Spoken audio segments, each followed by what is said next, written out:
Aquarius rising. How you doing, Aquarius? This is your reading for the Sagittarius full moon that happened on the 11th of June 2025. I know I'm recording this after the event, but I work with 6-month cycles. So what comes through in this reading is going to serve you up until the Sagittarius new moon in Sagittarius season.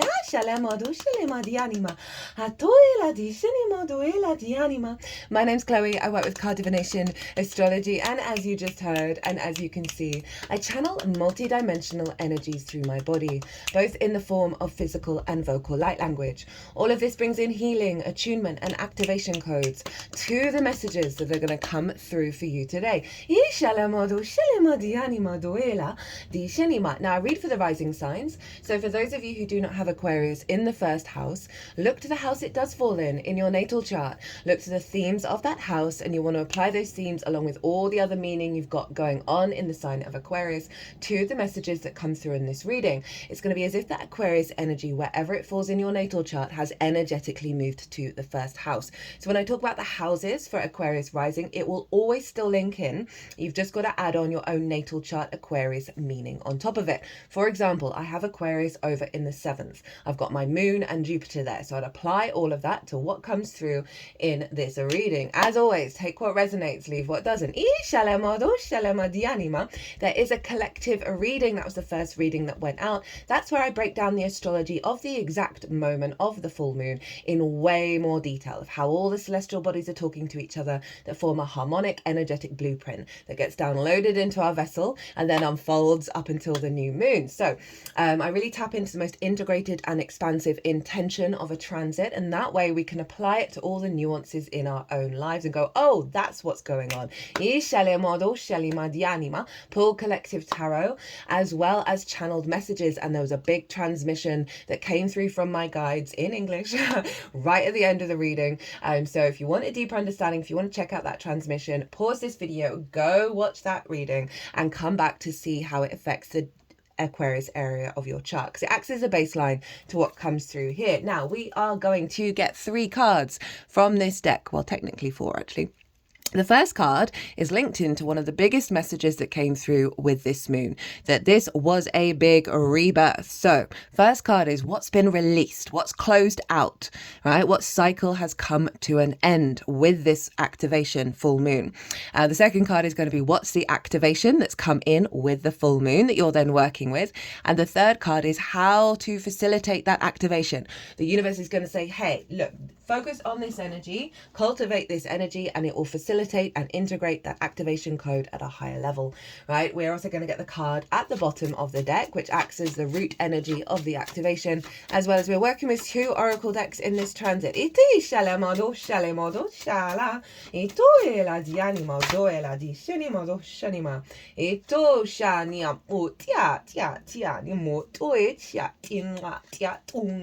you get a bonus card, Aquarius. Okay, so where is this happening for you, my lovely Aquarius risings? Well, it's in your 11th house of hopes and dreams, friends, groups and alliances, and reaping the benefits from your 10th house. Okay, they're wanting that to go there. They came out very quickly. Yeah, reaping the benefits from your 10th house, which is your life path, career, you know, all the sort of the wisdom that you've learned or resources, right? It's the house of good spirits, and the moon is there, right? So a real elevated of your good spirits, right? The moon represents our emotional body, our intuition, whether our needs are being met or not, and how do we give and receive nourishment. So with any full moon, we often see a closing out of blocks around those things in regards to your intuition guiding you towards your hopes and dreams in its fullest timeline, right? Resistance around that, blocks around that. You know, emotional wounds around groups that may have dampened your spirits, you not being fully yourself, your full freedom loving self of Sagittarius, of blocks around receiving the benefits from your 10th house, receiving groups and soul family. We're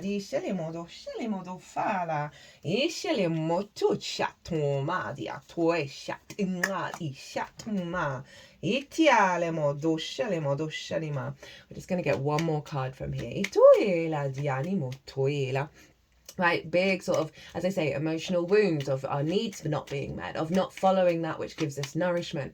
And so the flip side of that is an elevated intuition that is guiding you beautifully towards your hopes and dreams and that which nourishes you, right? Real sense of, because we get groupthink in the 11th house, so we can have a lot of conditioning here, of a release of that, a rebirth away from that groupthink, away from distortions in groups, right? You might be very aligned. I said one. They gave me two. It was the Scorpio card and the Sagittarius card, which is very appropriate because that Scorpio energy is your 10th house.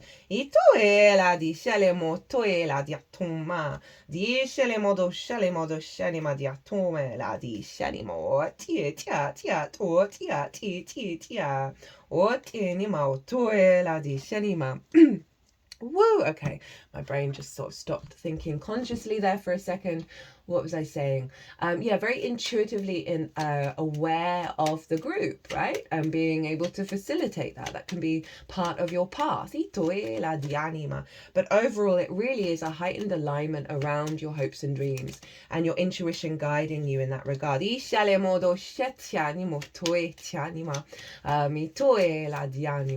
the sun was over in the sign of Gemini, in your 5th house of your creation energy, your house of joy, pleasure, amusement, games, children, both literal children as well as figurative children, such as your inner child, and creative things you birth into the world that feel like your children. It's also the house of romance, dating, and love.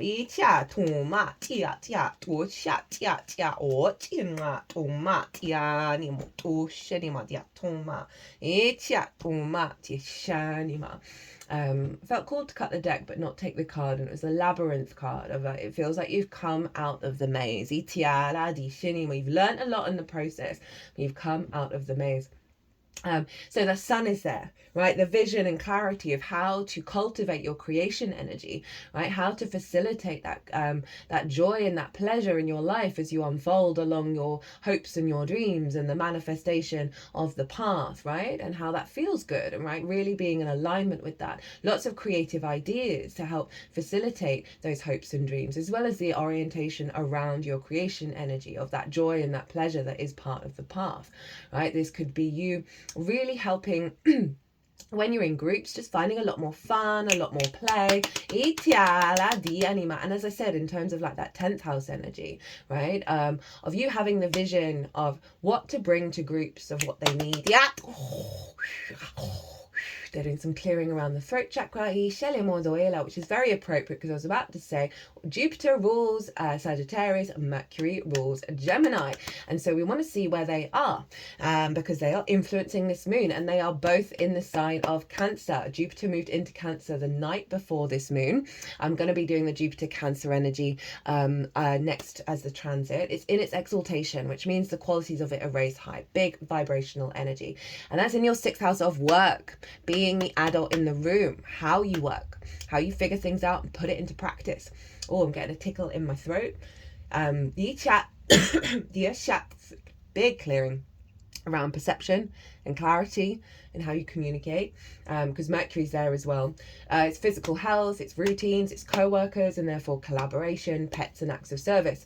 So you've got a real sense of expansion, of awareness of how you work and how you're the adult in the room. You're getting a lot of downloads, a lot of ideas. You're also able to communicate the way that you work from a place of higher perspective, right? This may be accessing bigger groups, but overall this genuinely feels like you being in alignment of dedicating yourself to the joy and the good spirits and your hopes and your dreams, but from a really sort of adult in the room space, a really practical space, like you being able to commit to that. This can see a lot of recognition around the way that you work and reaping benefits from that.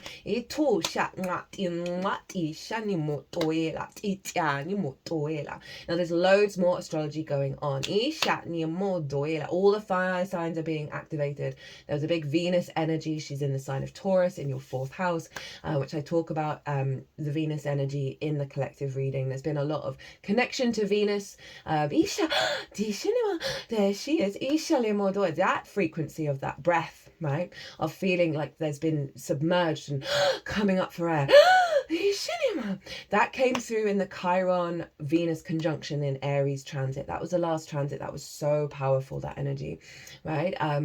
And that's your day-to-day. You go watch that video. They're really short transmissions. Anyway, that came through really loudly there, as well as in the collective reading for this moon. And Venus came, there was a message about Venus in that collective reading as well.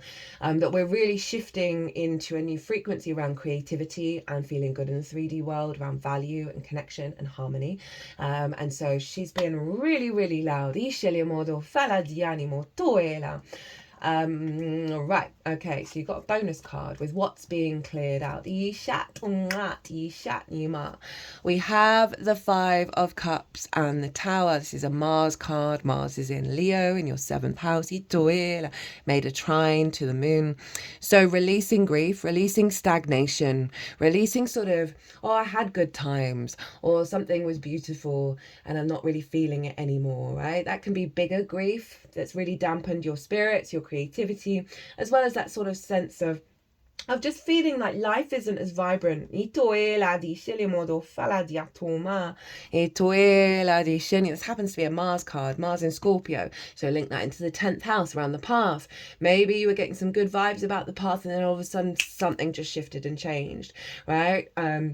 That you've been working through and clearing out a lot of grief. This is obviously linked into the house of good spirits, of your hopes and your dreams, connecting to groups. Maybe you felt connected to groups, to soul family, or this is a connection to you feeling that from past life energy and not feeling that in this lifetime, right? Of working through that pain, working through that grief, not getting the resources from your 10th house, which has meant the 3 of Cups is like celebration and abundance, of not feeling those good vibes, right? Because of all of those themes. And the Tower has been pulling down structures, whether it's external or internal. It's been pulling down things that don't serve you anymore, right? It can feel really disorientating. It can feel destabilizing, but it's led to clearing out this grief energy. So this is the cycle that you've closed out.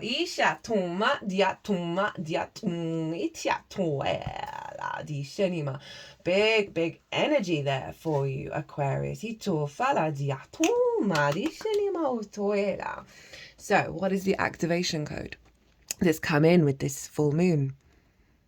10 of Pentacles, boss energy, legacy energy. Love this for the 11th, right? Your eye is on the prize now of what serves you for the long term, of manifesting those soul hopes and dreams, which is you just without the conditioning. Your soul path, your legacy path is being activated.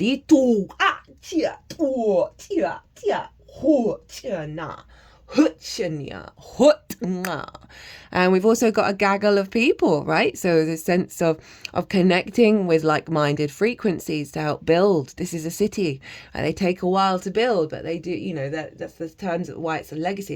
It's the tree of life, which I have over there, right? Of this spiritual union in the 3D world, right? That's really aligning you. And you know, I said you're going to have the capacity to put all these ideas, all these inspirations, all this intuition around the hopes and dreams into practice in that 6th house and build with it. This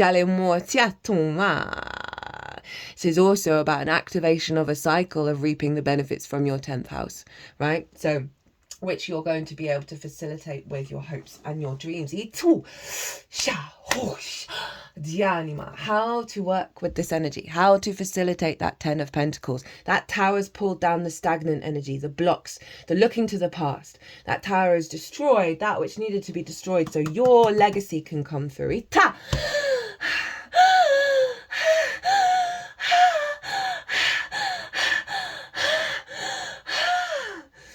Big Venus releasing. How to work with it. We've got Pisces. Now, forgot to mention at the beginning of this video, this moon is really big because it's squaring the nodes. Pisces is where the North Node is. And that Sagittarius energy is acting as the manifestation of the Pisces energy, of the Pisces North Node. Pisces is your 2nd house of your skills and your tools, your resources to manifest and bring in regular income, the things that you value and how you value yourself, truly, madly, deeply. right? So there's a real sense of activation of your empowerment, of your value coming in. They want you to focus on that. They want you to cultivate your skills and your tools and your alignment, your water energy. Big intuition energy. Big that path of going to climb the mountain, right? Of the alignment of your wild self and that which you have tempered and tamed, right? And working together with that energy and being guided by the unseen realms, having a great deal of trust in the unfoldment, an activation of your magical powers. They're in alignment with this legacy energy. They're wanting you to trust that you may not have all the answers, but follow that intuition, follow that guidance, right? The whispers of your soul are calling to you. They're pulling you forward. Trust in that. This is your emotional body, right? Of nourishing that, being guided by that intuition, right? That emotional body. In, say there's a group that's like, no, all of a sudden you're feeling the disconnection in your emotional body. That's going to be a really good clue about what's part of the path or not, as well as that instinctive energy of Sagittarius, right? Of that wanting to be free, wanting to release your truth, wanting to be very in your own power. But they're saying, get out of your head, get out of control, and trust in the unfolding. Trust in the unseen realms that are around you. Oh, I don't know why I turned those back over. Right? But it's that Pisces energy as well, right? Of cultivating your skills and tools, right? You're activating a higher level of manifestation here. That putting that into practice is going to draw, you committing to trying things out and playing and elevating that, working with your sense of value is going to draw towards you experiences that are in alignment. It may not make sense in the moment around, oh, how is this manifesting my hopes and dreams? Because there's this flow state going on that's guiding you from one opportunity to the other, and you've got to trust in what the universe is providing you, even if it seems, there isn't like that that kind of really plan orientated energy, right? That you're in this flow state, that the universe is providing you with opportunities that's elevating the path. I'd also sit in meditation and call in that sort of moon-like energy, that very mystical, magical energy within you, and ask it to reveal something towards you. Ask it to reveal, the next stage, right? Really tap into that intuition and that guidance compass. What's at the bottom of the deck that's acting as the root energy for that 10 of Pentacles? 9 of Cups. Big water showing up. Okay, so they're wanting you to be in a state of gratitude, right? This is being activated, but you can facilitate it by being grateful for all your experiences, all the opportunities, right? Being in a state of emotional alignment is coming in. It's also a wish fulfillment card as well. So they're saying there's a real sense of embodiment of your emotional body, right? That ties in with the moon, that is in alignment, right? You're going to feel good when the opportunities show up in this way, not restricted, not contracted, right? You're going to feel in a flow state. You're going to feel like you're able to unfold and ebb rather than a contraction. So trust in those little clues from the universe.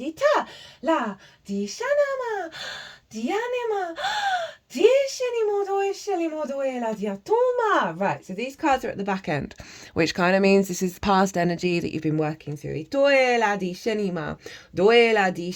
We have trust, knowledge, death and rebirth, the 8th house of transformation, which is Virgo, where the south node is. So you have gone through a great unfolding. You've activated a level of deep trust within yourself, right? This kind of feels like those towers of having faith in them, right? Because the caterpillar, it goes through this huge shift. It's like a tower moment of the old life transforming into the new. So you've been in this process, right? This has been the energy around you, because we've got the caterpillar, we've got the chrysalis, we've got the burst out chrysalis, we've got the little butterfly, then the big full bloom of the butterfly. They're really doubling down on trusting on the unfoldment. We're activating inner child energy, deep inner wisdom. That's that Gemini energy of your creation energy. You've been cultivating this wisdom. You've been getting the downloads and the messages, right? And you've been learning lots of things, right? This isn't wisdom where it's embodied.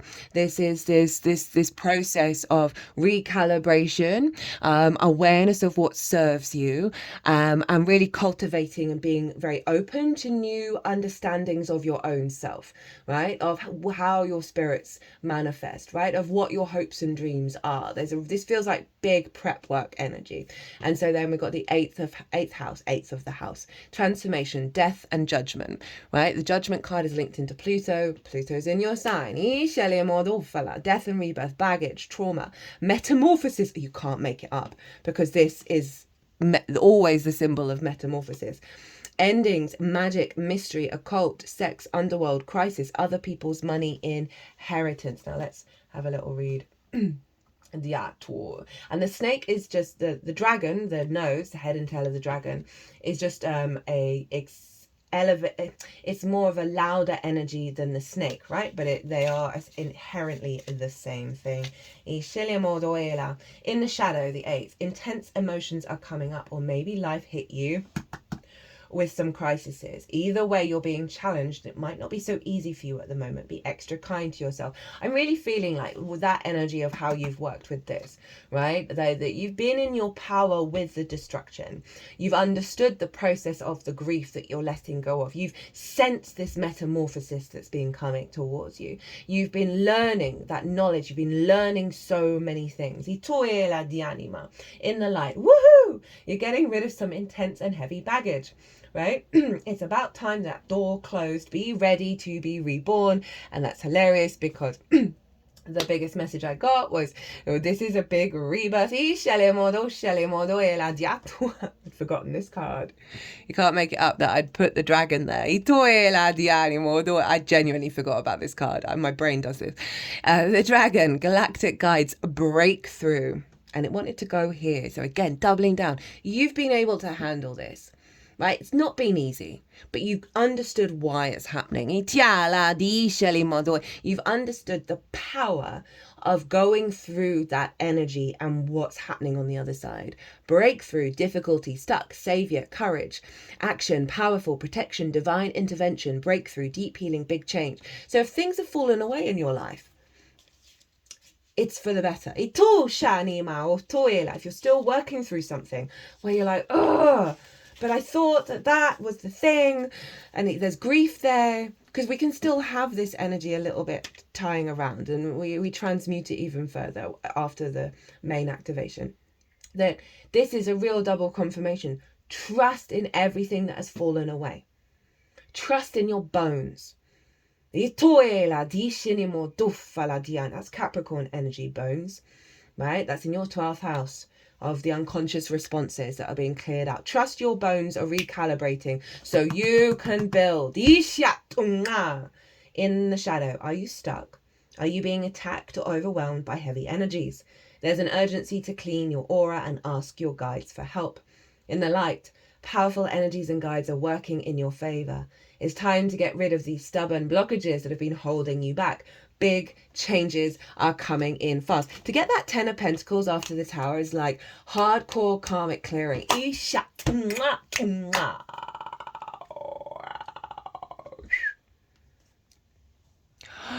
What did I say about knowledge is the way to wisdom? Right, wisdom is the embodiment of the things that you've learned. You can't make it up. And then leadership. You in your power, in your embodied power of all that you've gone through. And it's transformed you into a leader of your own timeline, your own life, your own path.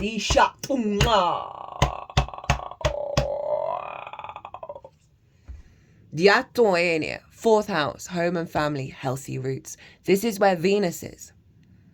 This is where Venus is. Go watch that collective. I don't want to do any spoilers. Chariot and High Priestess.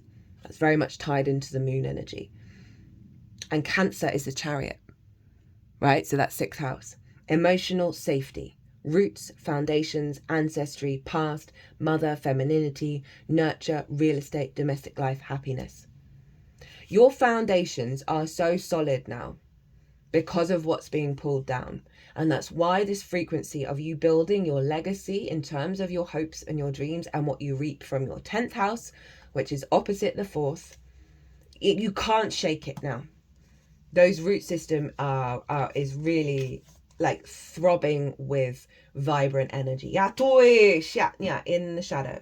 There's deep wounds within you that's keeping your happiness away. And now you've got the activation of the 9 of Cups underneath this, having cleared out that 5 of Cups. You need to look into the shadows of your past, upbringing, and family to heal and find your ground. You've done that. I'm feeling that very loudly. In the light, you've been healing your roots and they're getting healthier and strong. Your home life will be reflecting this in a very positive way. Right, what's at the bottom of the deck? Alignment, the call, 1111, new gateway, activation, epiphany, divine timing, rapid manifestation, spiritual awakening, brackets, twin flame union. Now that can be with yourself, your higher self. That could be bringing in someone, that might be someone's hope and dream, business partners, or whatever's coming in terms of that union is to do with this legacy, is to do with the highest manifestation of your hopes and your dreams. You're following your higher calling and you are in the divine alignment with what's meant to be. Exciting times are coming ahead. Okay, bottom of the deck here. Shapeshifter, this is one of my favorite cards. You've morphed into your new reality, your new timeline. You have the power to shift and change to whatever is vibrating at the truest soul frequency, right? Nothing can block you. Nothing can stop you. Even if things do come up, you're transmuting and shape-shifting so easily. This fluidity of the moon. Aquarius, I'm going to leave it there. Otherwise, I could keep going on for hours. What an honor and a privilege to read for you. As always, Aquarius, I love you so much. Sending you all of my heart's energy. If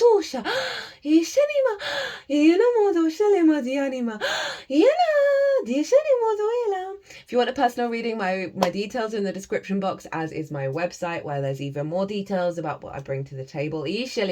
Available. Aquarius, be good to yourselves. Be good to those around you. Safe travels and be well until we meet again.